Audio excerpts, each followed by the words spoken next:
Morning students.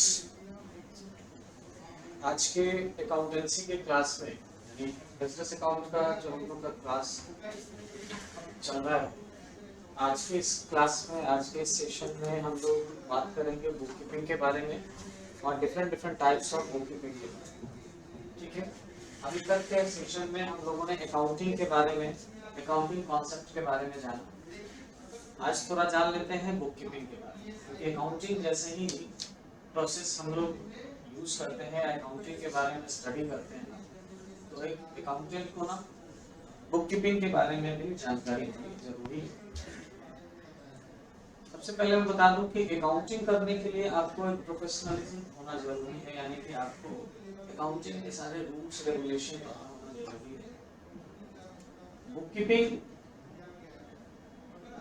करने के लिए या बुक कीपिंग जो होता है उसके लिए आपको स्पेशल डिग्री या स्पेशल किसी चीज की जरूरत नहीं। नॉर्मली आप बुक कीपिंग बिना अकाउंटिंग रूल्स और ये सब जाने हुए भी कर सकते हैं। बुक कीपिंग को जनरली आप लोगों को वो कहा जाए, मैंने लास्ट में एक लाइन लिखा है बुक कीपिंग के बारे में, it is an art as well as science. मतलब ये एक आर्ट, एक कला है, एज वेल एज साइंस भी है। कि आपको इसमें करना क्या है कि बस जो भी रिकॉर्डिंग है वो रिकॉर्डिंग को लिखने का एक तरीका है। बुक कीपिंग में क्या है कि जो भी आप अपने, ये जनरली जैसे कोई छोटा सा बिजनेस है या बड़ा सा भी बिजनेस है ना, तो एक प्रोसेस,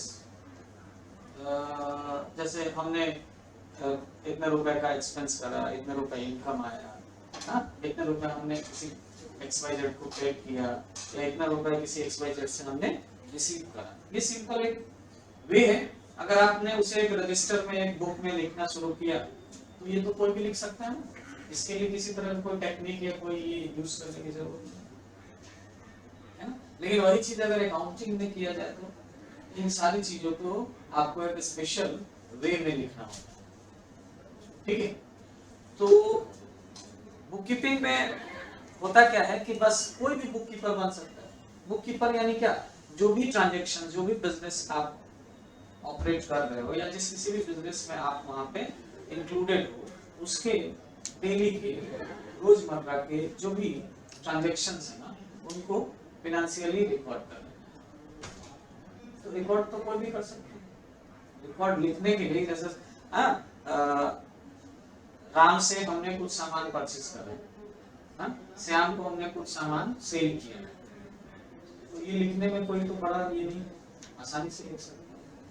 ठीक है, लेकिन अकाउंटिंग में ऐसा नहीं है, उसको थोड़ा सा सिस्टमैटिकली करना। आइए देखते हैं बुक कीपिंग के बारे में। Book keeping is the process of recording your company's financial transactions into organized account on a daily basis. अब यहाँ पे कह रहे हैं बुक कीपिंग जो है ना, ये जो बुक कीपिंग हम करेंगे ये एक अकाउंटिंग प्रोसेस के लिए करना है ना, तो हमें एक ऑर्गेनाइज्ड अकाउंट बनाना। ठीक है, यानी बुक कीपिंग क्या है ना, बस एक प्रोसेस है जिसमें आप जिस किसी भी कंपनी का हो या किसी शॉप का हो, मॉल का हो, किसी भी बिजनेस प्लेस से जुड़े हुए हो, वहां के डेली बेसिस के जो भी ट्रांजैक्शंस हैं, जो फाइनेंशियल ट्रांजैक्शंस हैं, उसको रिकॉर्ड करना ही bookkeeping. Book keeping is an essential part of your accounting process for a few reasons. कुछ रीजंस की वजह से बुक कीपिंग जो है ना, हमारे अकाउंटिंग प्रोसेस का एक एसेंशियल पार्ट होगा। कहीं पे भी, किसी भी बिजनेस में ना, बुक कीपिंग, जहां पे भी अकाउंटिंग सिस्टमैटिकली होना है, वहां बुक कीपिंग बहुत ही इंपॉर्टेंट है, एकदम नेसेसरी पार्ट हो जाता है। When you keep transaction record update you can generate accurate finance. अब क्या है, किस रीजन से, तो अगर आप सारा ट्रांजैक्शन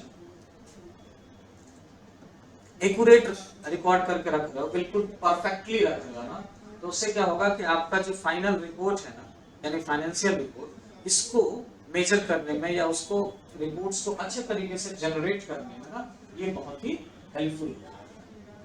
ठीक है, अब ये जो बुक कीपिंग सिस्टम है, इसको दो तरीके से ये सिस्टम में एंट्री यानी रिकॉर्डिंग की जाती है, इस प्रोसेस को परफॉर्म किया जाता है। पहला है सिंगल एंट्री सिस्टम।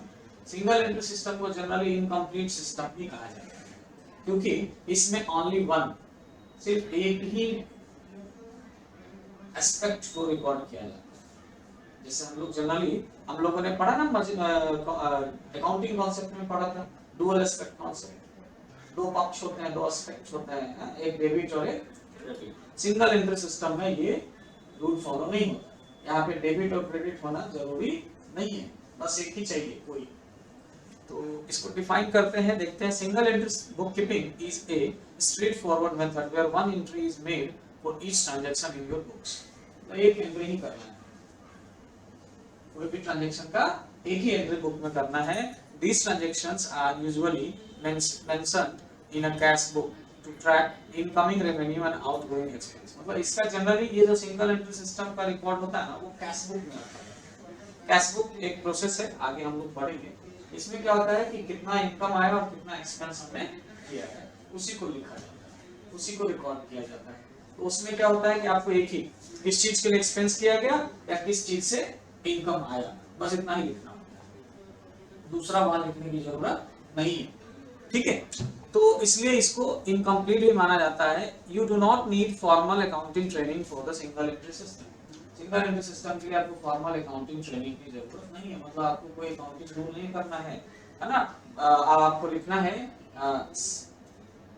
श्याम को 10,000 रुपए हमने पेड करा, तो हम सीधा लिख देंगे क्या, श्याम इतना रुपए। एक्सपेंस में हमने लिखना एक्सपेंस, हम एक इनकम का कॉलम बनाएंगे, एक एक्सपेंस का कॉलम बनाएंगे, उसमें लिख देंगे एक्सपेंस होगा तो श्याम को इतना रुपए एक्सपेंस। इनकम अगर आया राम से हमने रिसीव करा तो राम इतने रुपए हमने उससे रिसीव करा, ठीक है। तो ये सब चीजें जो है सिंगल एंट्री में आती है।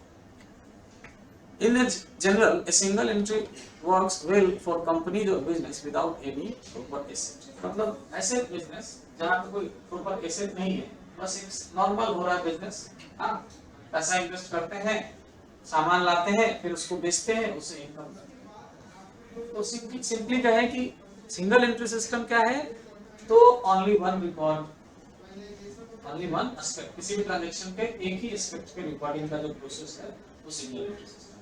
बहुत सारी जगहों पे इसका इस्तेमाल होता है, कंप्यूटराइज्ड अकाउंटिंग में भी आप इसका इस्तेमाल करते हैं, लेकिन जनरली इसको एक चीज और भी कहा जाता है, जैसा अभी कैश बुक, यानी इसके एंट्रीज के लिए ना कैश एंट्रीज, आपने जो कैश में, चाहे कैश आप लिक्विड कैश दे रहे हो या चेक वगैरह से दे रहे हो, तो उस कंडीशन में ही ये सिंगल एंट्री सिस्टम का यूज होता है। क्रेडिट के केस में फिर ये एंट्री नहीं होती। क्रेडिट यानी उधार के केस में, अगर आप उधार किसी से सामान बेचते हो या उधार में किसी से सामान खरीदते हैं या किसी तरह का कोई उधार ही रखते हैं, क्रेडिट लायबिलिटी, उसे उस कंडीशन में आप सिंगल एंट्री सिस्टम का यूज नहीं कर सकते, ठीक है। तो बुक कीपिंग का ये एक रिकॉर्डिंग सिस्टम सिंगल एंट्री। दूसरा है हमारा double entry. Double entry dual entry aspect पे काम करता है, यानी इसी सिस्टम को फॉलो करने के लिए ना डुअल एंट्री, जो डुअल एस्पेक्ट कॉन्सेप्ट बताया गया ना, वो इसी सिस्टम को फॉलो करने के लिए बताया गया। यानी आप जब आप अकाउंटिंग रिकॉर्ड करोगे, बुक में रिकॉर्डिंग करोगे सारे ट्रांजैक्शंस, तो डबल एंट्री सिस्टम में क्या है कि double entry bookkeeping is more robust. It follows the principle that every transaction affect at least two accounts। यानी कि ये किस प्रिंसिपल को फॉलो करता है, तो हमने जो अकाउंटिंग कॉन्सेप्ट पढ़ा डुअल एस्पेक्ट कॉन्सेप्ट, वो उसको कंप्लीटली फॉलो करता है। और उसके अकॉर्डिंग क्या है, हर एक ट्रांजैक्शन के क्या होने चाहिए, दो एस्पेक्ट होने चाहिए, दो पक्ष होने चाहिए, ठीक है, दो पक्ष होने चाहिए। यानी ट्रांजैक्शन में एक लेने वाला और दूसरा देने वाला, जिसको हम लोग सिंपली क्या कहते हैं, डेबिट एंड क्रेडिट। यानी इस तरह के जो बुक कीपिंग आप रिकॉर्डिंग करोगे डबल एंट्री में, उसमें आपका एक डेबिट भी एंट्री रिकॉर्ड करना होगा, एक क्रेडिट में करना होगा।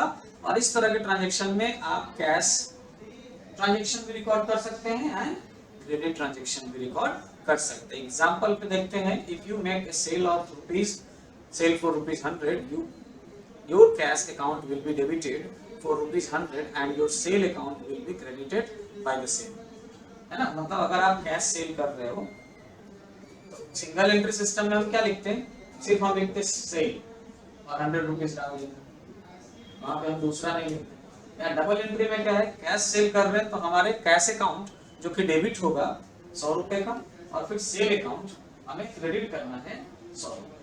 ये अब डेबिट क्रेडिट आगे हम समझेंगे कि क्या होता है, लेकिन जनरली ये हमें दो पक्ष लिखने होंगे, कैश में लिखना होगा, हमने कैश में सेल किया तो हमें 100 रुपए का कैश मिला, और क्या किया हमने, तो सेल किया हमने, तो हमने सेल कितने का किया, 100 रुपए का किया। ठीक है, मतलब इसमें क्या है कि in double entry system the total credits must always equal the total debits. मतलब इसमें दोनों में क्या होता है कि 100 रुपए का हमने कैश लिया और 100 रुपए का हमने सेल किया, यानी जितना हमने पैसा लिया उतना ही का हमने सेल किया है। दोनों बैलेंस, डेबिट बैलेंस भी और क्रेडिट बैलेंस भी इक्वल होना जरूरी है डबल एंट्री सिस्टम में, और ऐसा अगर होता है तो आपका जो एंट्री हो रहा है, रिकॉर्डिंग है, वो सब क्या है, बैलेंस्ड है और वेल मेंटेन्ड है। अब आपको इसमें कहीं भी कोई तरह का कोई एरर या प्रॉब्लम नहीं है। ओके, तो डबल एंट्री सिस्टम और सिंगल एंट्री सिस्टम समझ में आया। मोस्टली अक्रॉस द वर्ल्ड ज्यादातर अकाउंटेंट डबल एंट्री सिस्टम को ही यूज करते हैं, सिंगल एंट्री सिस्टम रेयरली या मेयरली यूज होता है, लेकिन सिंगल एंट्री भी यूज होता है। ठीक है, तो इस तरह से सिंगल एंट्री को ऐसे भी कहा जाता है कि सिंगल एंट्री जो है ना भाई इनकम्प्लीट एंट्री सिस्टम है, इसमें आपको कोई रूल्स वगैरह फॉलो नहीं करना। Double entry fully complete accounting recording system है, जिसमें हमें पूरा का पूरा रूल फॉलो करना होता है, और रूल्स के अकॉर्डिंग ही हमें बताना होता है एक अकाउंट को डेबिट और दूसरे को क्रेडिट। ओके, चलिए इसके अलावे बहुत सारे ऐसे ऑर्गेनाइजेशन होते हैं जो ये सिंगल एंट्री और डबल एंट्री बुक कीपिंग के अलावे कुछ और भी बुक कीपिंग करते हैं, और वो है यहाँ पे देखिए other types of book keeping भी है, जैसे कैश बेस्ड बुक कीपिंग और एक्रेल बेस्ड बुक कीपिंग। ठीक है, जैसा कि इसका नाम है पहला, कि क्या है, कैश बेस्ड। मतलब कैश बेस्ड में क्या होगा, तो जनरली इसमें कैश में ट्रांजैक्शंस करेंगे ना, उन्हीं को रिकॉर्ड है ना। नॉर्मल जो बुक कीपिंग हमने पढ़ा पीछे, इसमें क्या है कि डबल एंट्री के अकॉर्डिंग आप कैश क्रेडिट जैसे भी ट्रांजैक्शन है वो रिकॉर्ड कर सकते हैं, लेकिन यहाँ पे क्या है ना, ये और इससे फर्दर आगे और बहुत सारे ऑर्गेनाइजेशन हैं, बहुत सारे बिजनेस प्लेसेस हैं जो इस तरह से रिकॉर्डिंग करते हैं, कैश बेस्ड या एक्रेल बेस्ड। कैश बेस्ड में क्या होता है, तो usually cash based book keeping record the transaction data when the money enters or exists from the business accounts. These are recorded only when the business receive or pay the cash. Expenses are recognized when they are paid for. In other words, anytime cash enters or exits your accounts, they are recognized in the books. This means that purchase or sale made on credit will not go into your books until the cash exchange. मतलब कहने का कि ये सिर्फ और सिर्फ क्या करेगा, कैश आएगा या कैश जाएगा तभी ट्रांजैक्शन रिकॉर्ड करना इस सिस्टम के अकॉर्डिंग, इस बुक कीपिंग के अकॉर्डिंग, कैश बेस्ड के अकॉर्डिंग क्या है, कैश आपको मिल रहा है या कैश आप पे कर रहे हैं, यानी आपको इनकम आ रहा है, रेवेन्यू आ रहा है, या आप एक्सपेंस तभी आपको रिकॉर्डिंग करना है, अदरवाइज रिकॉर्डिंग नहीं करना। यानी कि जब तक आपने मान लो कैश में सेल किया तो रिकॉर्ड होगा इस बेस सिस्टम के अकॉर्डिंग, कैश परचेज किया तो रिकॉर्ड होगा, लेकिन जैसे ही आपने क्रेडिट पे परचेज करा है उधार में, या क्रेडिट में सेल करा है, उस कंडीशन में उसको तब तक रिकॉर्ड नहीं किया जाएगा जब तक कि उसमें कैश एक्सचेंज ना हो जाए, है ना। तो मतलब सिंपल सा है कि क्रेडिट एंट्री हम वहां उस सिस्टम में, कैश बेस्ड सिस्टम में करेंगे नहीं, इसका नाम ही है कैश बेस्ड, यानी कैश मिलेगा, कैश आएगा, कैश का एक्सचेंज होगा, तभी उसमें रिकॉर्डिंग होगा उस सिस्टम के अकॉर्डिंग, नहीं तो नहीं। वही दूसरा है एक्रेल बेस्ड। तो अगर हम इन कंपैरिजन करें, the accrual method is process of recording earned income of the company. मतलब जो अर्नड इनकम है, अर्नड इनकम कहने का मतलब कि वो मिला है या नहीं मिला है उससे मतलब नहीं है, ये पता चल गया है कि वो इनकम हमें होगा, या ये पता चल गया है कि एक्सपेंस करना है, तो फिर ये एक्रेल बेस्ड एंट्री में उसकी रिकॉर्डिंग होगी। जैसे ये कह रहा है it works excellent when combined with dual entry. मतलब डुअल एंट्री जो बुक कीपिंग है ना, उसके साथ ये बहुत ही अच्छे से काम करता है। In the actual accrual method revenue is recognised when it is earned. तो रेवेन्यू जो रिकॉग्नाइज किया जाता है क्या, when it is earned. Similarly expense are recorded when they are incurred, usually along with corresponding revenues you can mark your sale and purchase made on credit line. मतलब इसमें आप कर सकते हो कि जैसे हमने सेल कर दिया क्रेडिट पे, तो मतलब ये अर्न हो गया ना कि हाँ इतना रुपया हमको मिलना है, वो बाद में मिलेगा चलेगा, लेकिन मिलना तो है ना। उसी तरह से हमने परचेज किया क्रेडिट पे, तो ये तो फिक्स हो गया कि हमें उतना परचेज का एक्सपेंस करना है, आज नहीं तो कल करना ही पड़ेगा। ठीक है, तो मतलब क्रेडिट में हो गया तो उसको इसमें हम ले लेंगे। लेकिन कैश में क्या होता है, कैश बेस में क्या है, कैश होगा, कैश मिलेगा या कैश जाएगा तभी रिकॉर्ड करेंगे, नहीं तो नहीं करेंगे। तो ये भी कुछ बुक कीपिंग के मेथड्स हैं जो यूज किए जाते हैं। इसके अलावा हम लोग आगे बात करें, थोड़ा सा डिफरेंस देख लें। डिफरेंस क्या है, अब हमने बुक कीपिंग और अकाउंटिंग दोनों प्रोसेस देखा। हम लोग अभी डुअल एस्पेक्ट एंट्री में क्या बताया था, बैलेंस करने के लिए, यानी डेबिट और क्रेडिट दोनों बैलेंस होगा। और एक हमने डुअल एस्पेक्ट कॉन्सेप्ट के समय एक इक्वेशन पढ़ा था, अकाउंटिंग इक्वेशन, जो डुअल एस्पेक्ट यानी दोनों जो एस्पेक्ट होंगे वो बैलेंस होंगे, बराबर होंगे, यानी कि एसेट जो होगा वो कैपिटल और लायबिलिटी के बराबर होगा। उस पे भी हम लोग अभी थोड़ा सा डिस्कस करेंगे। थोड़ा देख लेते हैं हम लोग कि अकाउंटिंग और इन्वेंट्री में क्या है। हमने अकाउंटिंग भी पढ़ा, इन्वेंट्री भी पढ़ा। तो अकाउंटिंग इन्वेंट्री में बुक कीपिंग और अकाउंटिंग पढ़ा है, हमने इन्वेंट्री नहीं पढ़ा है। तो अकाउंटिंग और बुक कीपिंग में देखिए क्या है, तो बुक कीपिंग क्या है, एक एक्टिविटी है। Book keeping is an activity of recording the financial transaction. इसके टूल्स क्या क्या है, यानी बुक कीपिंग आप किस किस टूल्स की मदद से, यानी बुक कीपिंग करते वक्त आपको क्या क्या बुक्स तैयार करना होता है, तो उसमें जर्नल और लेजर है। वही अकाउंटिंग की बात करें तो accounting is an orderly recording and reporting of the financial. Book keeping से क्या है, सिर्फ और सिर्फ रिकॉर्डिंग करना है। बुक कीपिंग का काम रिकॉर्डिंग करना है, बस उससे हम रिकॉर्ड कर सकते हैं। लेकिन अगर उस रिकॉर्डिंग के अकॉर्डिंग हमें अगर रिपोर्ट बनाना हो तो फिर वो रिपोर्ट बुक कीपिंग के प्रोसेस में नहीं आता है। आपको उस रिपोर्ट को बनाने के लिए अकाउंटिंग प्रोसेस फॉलो करना होता है। तो ये कंप्लीटली बुक कीपिंग और वो पूरा जो रिपोर्टिंग है उसका फाइनल रिपोर्टिंग, ये सब कंप्लीट मिलके क्या कहलाता है, अकाउंटिंग कहलाता है। और अकाउंटिंग में हमें जो रिपोर्टिंग करना होता है तो अकाउंटिंग कहलाता है, तो उसमें टूल्स बुक कीपिंग के भी यूज हो जाएंगे, जर्नल लेजर, और जर्नल लेजर के बाद हम उसका फाइनल रिपोर्टिंग भी कर लेंगे, जिसमें हम क्या बनाते हैं, तो प्रॉफिट लॉस, जिससे हम अपने बिजनेस के प्रॉफिट या लॉस को बताते हैं। बैलेंस शीट, जिसमें हम अपने बिजनेस से रिलेटेड एसेट्स और लायबिलिटीज और कैपिटल को इंट्रोड्यूस करते हैं। कैश फ्लो स्टेटमेंट होता है, जिसमें हमारा कैश का कैसा फ्लो है, क्या एवरेज ग्रोथ या क्या डी ग्रोथ हो रहा है, एक टर्म बाय टर्म, उसको बताते हैं। तो ये सब कुछ चीजें हैं जो कि बुक कीपिंग और अकाउंटिंग के बारे में है। अब चलिए चलते हैं हम लोग एक्सेल स्क्रीन पे, जहाँ पे हम लोग सीखेंगे कि वो दो एस्पेक्ट में एसेट और कैपिटल लायबिलिटीज कैसे बराबर होते हैं। तो ये रहा हमारा एक्सेल स्क्रीन, जहाँ पे हम लोग कुछ प्रॉब्लम सॉल्विंग करेंगे, ठीक है, जिसमें ये अकाउंटिंग इक्वेशन है। मैं थोड़ा सा जूम और बढ़ा दूं इसका। ये देखिए, ये अकाउंटिंग इक्वेशन याद होगा, डुअल एस्पेक्ट कॉन्सेप्ट के समय मैंने बताया था। क्या होता है, asset is equal liabilities plus capital. मतलब एसेट का जो वैल्यू होगा वो टोटल ऑफ लायबिलिटीज और कैपिटल के वैल्यू के इक्वल होना चाहिए, इक्वल होगा, तभी आपका अकाउंटिंग प्रोसेस बिल्कुल क्या है, परफेक्ट है। ओके, अब जैसे एग्जांपल के तौर पे देखिए, मैंने यहाँ पे एक क्वेश्चन लिखा आप लोगों के लिए। जैसे क्या करा, if the liabilities of a business rupees 1,20,000 and the capital is rupees 1,80,000, then what will be the asset, total asset क्या होगा। तो उस इक्वेशन को अगर हम देखें तो एसेट क्या है, तो एसेट जो है वो इक्वल होता है total of capital and liability. तो यहाँ हमारे पास कैपिटल कितना है, 1,80,000, और लायबिलिटी कितना है, 1,20,000। तो दोनों को अगर आप सम करोगे, दोनों का टोटल करोगे तो कितना होता है, 3 लाख रुपए होते हैं। यानी कि एसेट का वैल्यू क्या होगा, टोटल एसेट कितना होगा, 3 लाख। कैसे करेंगे, तो देखिए इसी इक्वेशन पे, ये जो इक्वेशन है आपका, इसी इक्वेशन पे इसको आप डाल दीजिए, एसेट इज इक्वल लायबिलिटी, है ना, एसेट इज इक्वल लायबिलिटी, इसी इक्वेशन पे डालो तो एसेट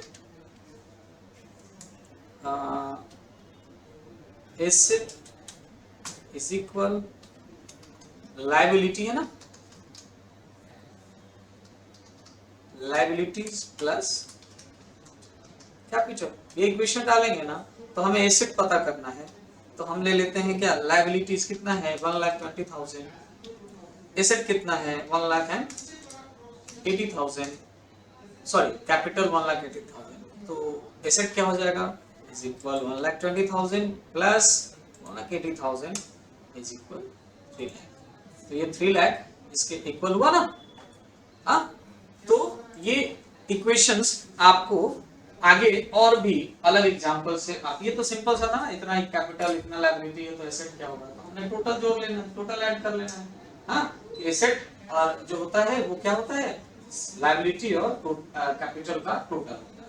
यानी ऐसे भी कह सकते हो या एसेट आप कहोगे कि नहीं, एसेट क्या है, एसेट का जो वैल्यू है वो बिल्कुल बराबर है, इक्वल होना चाहिए किसके, लायबिलिटी और कैपिटल के टोटल के बराबर, ताकि हमारा टोटल बैलेंस क्या हो, बैलेंस्ड हो, तभी हमारा पूरा का पूरा जो ऑपरेशन है, अकाउंटिंग प्रोसेस है वो कंप्लीट माना जाएगा। ओके, चलिए आप लोगों के लिए एक और एग्जांपल्स मैंने लिया है। जैसे देखो यहाँ पे एक एग्जांपल है, सॉरी ये देखिए, mister Rajiv started a business under the name of Rajiv traders. Mister Rajiv ने एक बिजनेस स्टार्ट किया जिसका नाम क्या रखा उसने, Rajiv traders. The details transactions are as follow. नीचे जो है ना उनके ट्रांजैक्शंस दिए गए हैं। जैसे देखिए, सबसे पहले क्या किया, इन्वेस्टेड कैपिटल इन बिजनेस। उन्होंने कैपिटल इन्वेस्ट किया मिस्टर राजीव ने बिजनेस में, कितना 1,20,000 रुपए का। परचेज करा है गुड्स, वो भी किससे, क्रेडिट पे, purchase goods on credit from mister XYZ से उन्होंने जो है ना कितने का 60,000 60,000 रुपए का क्रेडिट पे यानी उधार में परचेस करा। तो उधार में किया तो ये उनके ऊपर लायबिलिटी बन गया। कैपिटल उन्होंने बिजनेस में इन्वेस्ट किया है तो उनका राजीव का क्या है, ये एसेट है, लेकिन बिजनेस के लिए क्या होगा, वो कैपिटल लायबिलिटी हो जाएगा।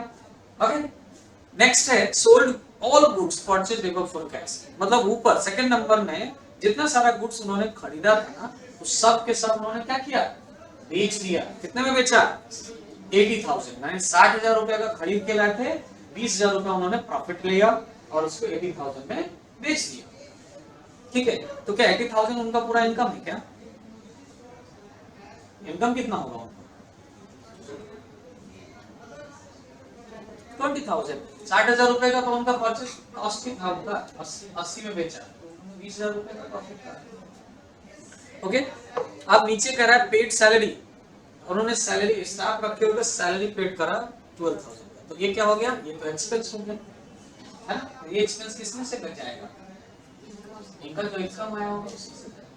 ओके, अब इसी चीज को अगर आपको कहे कि इसको आप एसेट लायबिलिटी कैपिटल के थ्रू अगर एडजस्ट करो तो कैसे करोगे, जैसे यहाँ पे तो इसको क्या करना है आपको, ये एसेट का कॉलम है, ये लायबिलिटी का है और ये कैपिटल का है। तो आपको अब इसे एडजस्ट करना है। तो कैपिटल इन्वेस्टेड इन बिजनेस, तो ये बिजनेस में जब कैपिटल इन्वेस्ट किया गया तो बिजनेस के ऊपर लायबिलिटी बना 1,20,000 रुपए का, लेकिन वो लायबिलिटी किस रूप में है, कैपिटल के रूप में। और बिजनेसमैन ने सोचा कि हमारा क्या है, ये एसेट है ना, तो वो कहेगा क्या कि हमने एसेट क्या लगाया 1,20,000 रुपए का, और ये एसेट बिजनेस को क्या किस रूप में मिला, एज अ कैपिटल के रूप में। और अभी बिजनेस के ऊपर लायबिलिटी कुछ भी नहीं, लायबिलिटी तो अभी है नहीं, तो देखो लायबिलिटी कुछ नहीं तो जीरो। अब अगर हम देखें तो हमारा एसेट लायबिलिटी प्लस कैपिटल के बराबर है ना, 1,20,000 1,20,000। ओके, क्योंकि हमारा अभी लायबिलिटी क्या है, जीरो है। Asset is equal liability plus capital, ये पहला ट्रांजैक्शन। दूसरे ट्रांजैक्शन में कहा गया कि परचेज करा गुड्स ऑन क्रेडिट। तो क्रेडिट पे जब गुड्स परचेज करेंगे तो क्या वो एसेट जनरेट होगा क्या, हाँ लायबिलिटी बन जाएगा ना, कितने रुपए का 60,000 का। तो हम उसको कहां लेंगे, लायबिलिटी साइड। अब ये 60,000 रुपए आया लायबिलिटी में, ओके, लेकिन 60,000 रुपए हमारे ऊपर लायबिलिटी चढ़ा तो 60,000 रुपए का स्टॉक भी तो आया, हमने परचेज किया था ना, तो 60,000 रुपए का लायबिलिटी चढ़ गया होगा, तो 60,000 रुपए का गुड्स तो आ गया ना। अब वो गुड्स क्या है हमारे लिए, एसेट है, तो 60,000 रुपए हमारा एसेट भी बढ़ा, प्लस हो जाएगा 60,000। ओके, और अब कैपिटल क्या है, इस ट्रांजेक्शन में कोई कैपिटल ट्रांजेक्शन नहीं है, तो कैपिटल अमाउंट क्या हो जाएगा, 0 रुपए का। ओके, अब इक्वेशन अगर नया हम जोड़े तो ये कितना होगा, प्लस होके आ जाएगा कितना, इज इक्वल 1,20,000 प्लस 60,000, क्या बन जाएगा ये 1,80,000 रुपए। लायबिलिटी क्या रहेगा हमारा 60,000 का, लेकिन ये प्लस करके बनाइए, इज इक्वल ये प्लस ये 60,000, और फिर यहाँ पे हमारा कैपिटल क्या हो जाएगा, इतना प्लस ये, टोटल ये 1,80,000 का ऐसे, और इन दोनों को टोटल करेंगे तो 1,80,000 है ना। फिर आते हैं तो ये पूरा हो गया ये ट्रांजेक्शन। फिर आए यहाँ पे और इसमें आपको कह रहा है कि सारा गुड्स कितने में बेच दिए, 80,000। तो बेचे अगर 80,000 रुपए में तो वो इनकम आया, यानी वो कैश एसेट के रूप में आएगा। तो हम क्या है गया 80,000 का एसेट क्रिएट कर लिया हमने, और इस एसेट में ये जो 60, यहाँ पे कोई लायबिलिटी नहीं बना इस कंडीशन में, और ना ही कोई, अब क्या है कैपिटल, लायबिलिटी तो इसमें कुछ नहीं रहा इस ट्रांजेक्शन में, सीधा सीधा क्या है एसेट आया। एसेट आया कितने का 80,000, तो 80,000 का एसेट जो आया, उस एसेट में वो पूरा का पूरा हमारा, उसमें से 60,000 रुपए का इन्वेस्टमेंट का है जो हमने परचेज करा हुआ, 20,000 रुपए क्या हो गया प्रॉफिट हो गया। और जब प्रॉफिट होता है ना जो भी अमाउंट, वो हम कैपिटल के साथ उसको ऐड कर लेते हैं। तो इस अमाउंट में का जो 20,000 रुपए होगा वो हम कहाँ डाल देंगे, कैपिटल के साथ प्लस कर देंगे, ठीक है। और कैपिटल के साथ प्लस करेंगे ना, और इस 80,000 जो आया ना, इसमें से हमें क्या करना है माइनस, सॉरी 80,000 में से ना क्या कर देना होगा, माइनस कर देना होगा कितना 60,000, ये माइनस होगा, क्यों, क्योंकि ये तो सारा क्या था 80,000 में से 60,000 तो लायबिलिटी का है, तो वो माइनस कर देना होगा। तो माइनस करने के बाद एक आपको करना क्या है, रुकिए एक मैं यहाँ पे सेल इंसर्ट करा लेना, और ये अमाउंट यहाँ 80,000 लेता हूँ, सॉरी 80,000, और इसमें से हम 60,000 को क्या करेंगे माइनस 60,000, माइनस 60,000 माइनस करेंगे किस चीज का, तो हमारे पर जो लायबिलिटी था, क्योंकि हम जो वो सामान खरीद के लाए थे ना, कैश में नहीं लाए, तो 60,000 रुपए का उधार आया था ना, क्रेडिट आया था ना, तो उस 80,000 रुपए में जो हम बेचे उसमें से 60,000 रुपए तो हमें माइनस करना पड़ेगा, और जो बचा 20,000, तो वो 20,000 हम कहाँ करेंगे, तो वो 20,000 रुपए हम यहाँ कैपिटल के साथ ऐड कर देंगे। तो इसको 0 ही रहने दीजिए, और इस 60,000 के घटाने के बाद जो कैपिटल आया 20,000 वो यहाँ इंक्लूड कर दीजिए 20,000 रुपए। ओके, अब नया इक्वेशन क्या बनेगा, तो अब नया इक्वेशन बनेगा ये क्या 80,000, ये 1,80,000, ठीक है, और ये जो 20,000 रुपए का हमारा प्रॉफिट हुआ वो दोनों यहाँ पे जुड़ जाएगा। प्रॉफिट हुआ वो तो एसेट आया था ना, इनकम कैश में आया था, और अब उसको आज अब कैपिटल हमने ऐड किया, तो हम यहाँ पे जोड़ेंगे इज इक्वल 1,00,000, इसमें ये 1,80,000 और प्लस जो 20,000 रुपए का प्रॉफिट आया कैश, ये जोड़ेंगे, और इधर भी आप जोड़ोगे, सॉरी, तो अब हमारे पास टोटल जो वैल्यू बचता है ये 80,000 रुपए ये, और 1,80,000 ये, टोटल तो हमारे पास आया ये अमाउंट, तो हम इसको जोड़ेंगे, ये 1,80,000 और प्लस ये 80,000, 2,60,000 हो गए।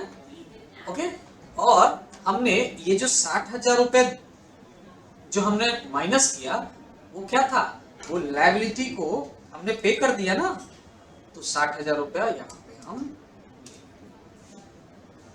यानी कि वो 60,000 रुपया माइनस किए, क्यों माइनस किए, तो जो लायबिलिटी का अमाउंट था वो हमने 60,000 रुपया निकाल दिया, तो लायबिलिटी जो 60,000 हम इसमें डालेंगे लायबिलिटी। अब हम इन दोनों को जोड़ेंगे तो नया इक्वेशन में हमारा, अब ये लायबिलिटी 0 हो जाएगा ना, ये जो 60,000 का लायबिलिटी बना हुआ था न्यू इक्वेशन में, ये माइनस कर देंगे ये 60,000 से, तो अब लायबिलिटी क्या हो गया हमारा जीरो हो गया क्योंकि वो लायबिलिटी हमने पे कर दिया है। और उसके बाद अब जोड़ोगे इक्वेशन में तो क्या आएगा, तो ये इक्वेशन में ये जोड़ेंगे ना 1,20,000 अब प्लस ये जो 60,000 रुपए आया है ना, सॉरी ये 20,000 ये तो यहाँ पे आ जाएगा इज इक्वल ये 1,20,000 प्लस ये एक मिनट हमें 2,60,000 रुपए बराबर करने हैं। तो ये यहाँ तक तो समझ में है ना कि कैसे आया ये न्यू इक्वेशन में। तो 1,80,000 ये वाला था पुराना और 80,000 रुपए का हमने सेल करा तो टोटल मिलके हो गए 2,60,000 रुपए। अब इस 80,000 में से 60,000 रुपए हमने लायबिलिटी का दे दिया तो लायबिलिटी में चला गया ये, तो लायबिलिटी घट के अब क्या हो गया इस न्यू इक्वेशन के अकॉर्डिंग, लायबिलिटी हो गया 0। ठीक है, ये लायबिलिटी को 0 मत कीजिए, ये लायबिलिटी जो था वो यहाँ पे न्यू इक्वेशन में डाल दीजिए कि 60,000 रुपए हमने इसको पे कर दिया। और अब हम लोग आगे देखें तो हमें कितना करना था, ये 1,20,000 रुपए कैपिटल का, 20,000 रुपए ये गया तो 1,40,000 रुपए बन गए। और एक मिनट इसमें इक्वेशन ऐड करेंगे हम लोग, हाँ ठीक है, तो 1,20,000 रुपए यहाँ पे हो जाएंगे, ये 1,20,000 प्लस ये 20,000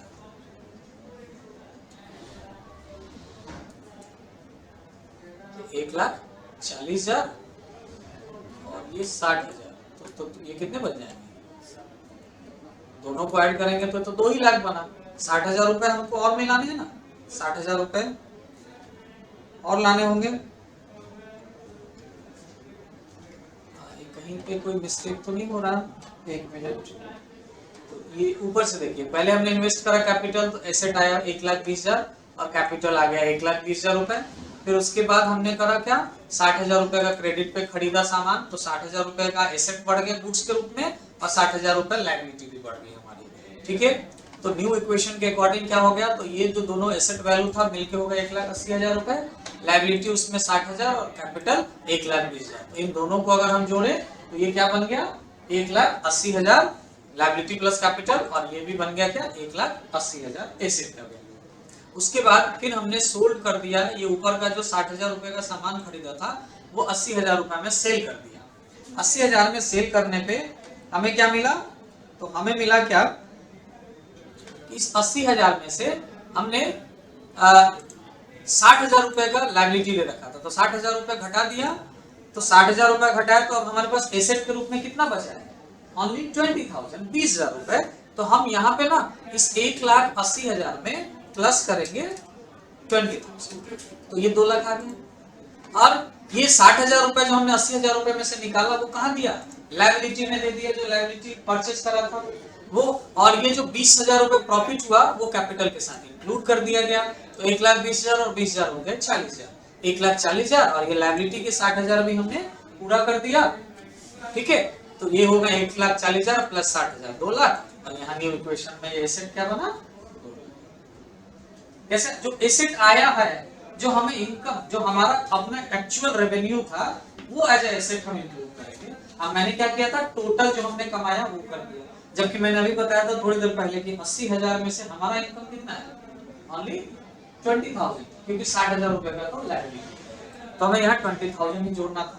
अब आगे बढ़िए, पेड कर दिया 12,000 रुपए का सैलरी, तो सैलरी 12,000 पेड करेंगे तो एसेट में से 12,000 रुपए माइनस करेंगे। और इस ट्रांजेक्शन में ना ही कोई मेरा लायबिलिटी बन रहा है और ना ही कोई, अब क्या है कि ये एसेट में से तो घट रहा है, तो एसेट कौन है अभी हमारे पास, एज अ कैपिटल ही ना एसेट है हमारा, हमारे बिजनेस का, तो इसमें से भी तो ये 12,000 घटाना पड़ेगा, प्रॉफिट में से ही तो घटेगा 12,000 रुपए, तो ये 12,000 यहां से घट गए। तो अब न्यू इक्वेशन बनेगा तो क्या होगा, 2 लाख माइनस 12,000, एक 2 लाख, सॉरी माइनस करना था ना, एक मिनट, ये माइनस होगा, इसको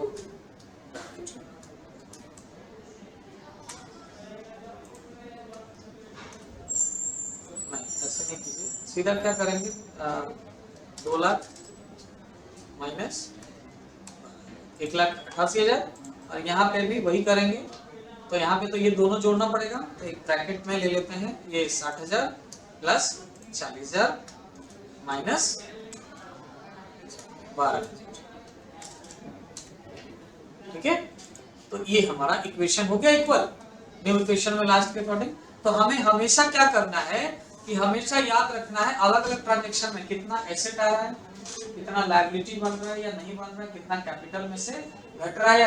जैसे ही इनकम आया तो कैपिटल में ऐड कर दीजिएगा, जैसे ही एक्सपेंस आएगा तो कैपिटल में से भी घटेगा, सॉरी इनकम आएगा तो एसेट में भी ऐड हो जाएगा और कैपिटल में भी ऐड हो जाएगा। जैसे ही कोई एक्सपेंस होगा तो एसेट में से भी घटाना होगा और कैपिटल में से भी घटाना होगा, और लायबिलिटी जब आएगी तभी लायबिलिटी कॉलम में बैलेंस डालना है, अदरवाइज नहीं डालना। इन केस अगर लायबिलिटी पहले से है और वो लायबिलिटी आप किसी एसेट से माइनस कर रहे हो तो वो लायबिलिटी में भी वो अमाउंट आपको डालना होगा कि इतना लायबिलिटी अब हमारा क्या है, खत्म हो चुका है। और ऐसे करेंगे तो इस तरह से ये इक्वेशन आपका कंप्लीट होगा और बैलेंस हो जाएगा। ओके, तो ऐसे बहुत सारे क्वेश्चंस आपको मिल जाएंगे गूगल पे नेट से, आप उसको सॉल्व कीजिए और इस तरह का इक्वेशन कीजिए। आपको ये प्रैक्टिस करना और इसको समझना बहुत ही जरूरी है। ठीक है, चलिए फिर तो ये हमारा सेशन यहीं पे हम एंड करते हैं, मिलते हैं नेक्स्ट सेशन में नए टॉपिक के साथ। Okay, thank you.